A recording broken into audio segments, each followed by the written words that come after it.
పాపులను రక్షించుటకు క్రీస్తు యేసు లోకములకు వచ్చిన మాట మనం అనేక సార్లు వింటాం. యేసు ప్రభువు ఈ లోకంలో పుట్టాడు, మరణించాడు,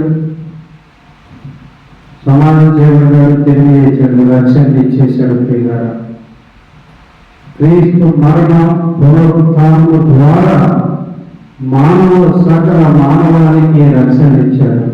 అయితే ఈ రక్షణ ప్రతి ఒక్క వ్యక్తి యేసు ప్రభువు నా సొంత రక్షకుడు, ఆయన నా పాపముల శాపములను వారించి సమానం చేయబడ్డాడు, నా పాప శిక్షంగా భరించాడని, ఆయన తిరిగి లేచాడని నువ్వు నమ్మితే దేవుని యొక్క రక్షణ, పాప క్షమాపణ నీకు దొరుకుతుంది.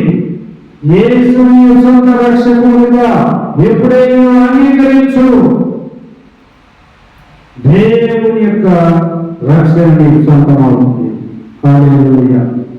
ముందు సార్ ఇది పెట్టలేము, ముందు సార్ ఎట్లా చూడు కదా, ఇది పెట్టలేము.